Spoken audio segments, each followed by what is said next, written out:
dahulu kita berdoa di dalam hati menurut kepercayaan masing-masing.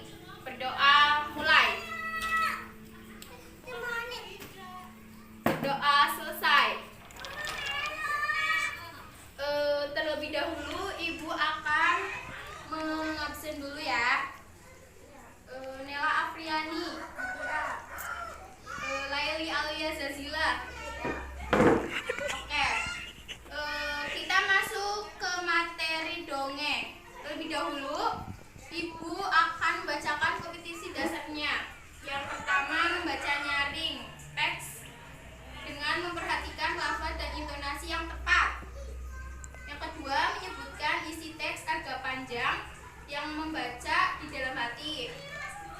Dongeng merupakan bentuk cerita tradisional yang disampaikan secara turun-temurun dari nenek moyang yang memiliki fungsi untuk mengejarkan nilai-nilai moral dan juga sebagai hiburan. Selanjutnya, dongeng memiliki struktur. Yang pertama, pendahuluan, berisi kalimat pengantar untuk memulai dongeng. Yang kedua, yaitu peristiwa, yang isinya itu peristiwa, bagian penting dari dongeng.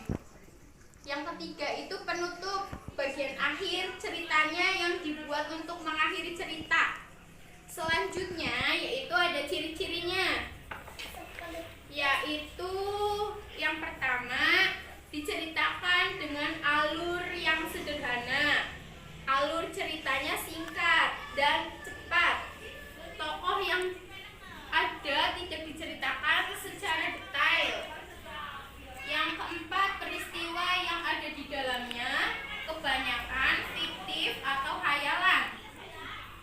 Yang kelima, ditulis dengan gaya pencitraan secara lisan.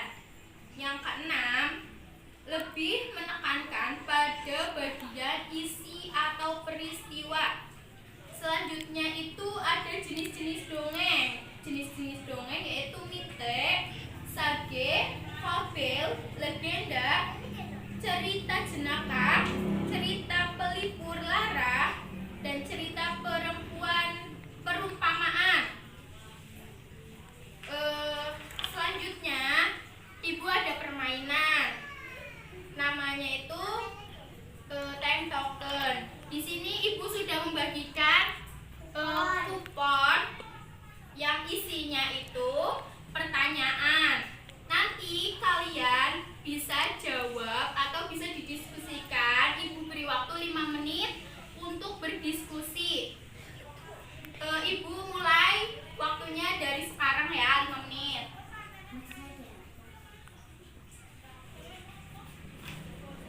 Sekarang waktunya sudah selesai. Nanti ibu kasih waktu selama 30 menit atau selama 30 detik kalian menjawab dengan bacaan yang lantang dan jelas dan cepat. Dimulai dari sekarang, ibu akan mengacak pertanyaannya ya. Siapa yang mendapatkan soal sebutkan ciri-ciri dongeng? Saya Bu Gege. Ya, kamu.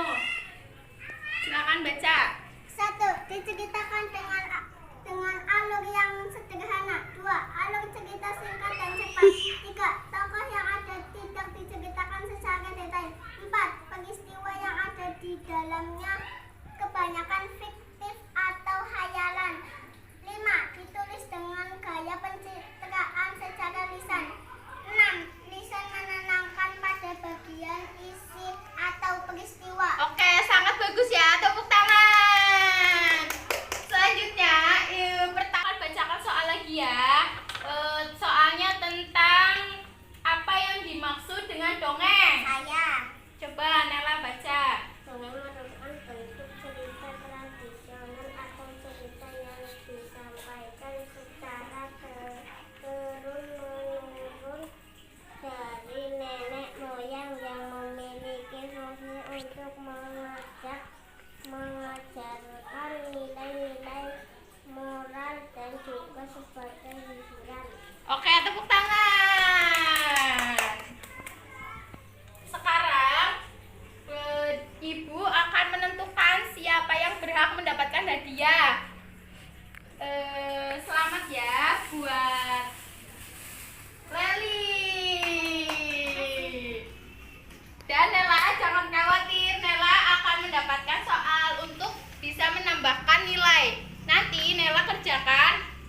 cerita ini nanti di sini ada lembar jawaban dan isinya itu pilihan. Nanti Nela ngisi, nanti Ibu beri waktu selama 10 menit untuk mengerjakan.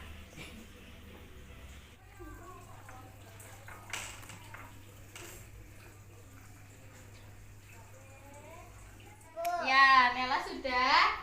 Ibu ambil ya kertasnya ya, semua jawabannya. Nela juga dapat hadiah. Ini buat Nela. Ujian sudah selesai ya. Baik. Terlebih dahulu, Ibu ada sedikit motivasi buat penyemangat kamu. Jangan lupa belajar, jangan males-malesan, selalu bantu orang tua. Sebelum kita akhiri pelajaran ini, terlebih dahulu kita membaca doa menurut kepercayaan masing-masing. Berdoa mulai. Berdoa selesai. Ibu akhiri pertemuan hari ini. Billahi taufik walhidayah. Wassalamualaikum warahmatullahi wabarakatuh. Waalaikumsalam.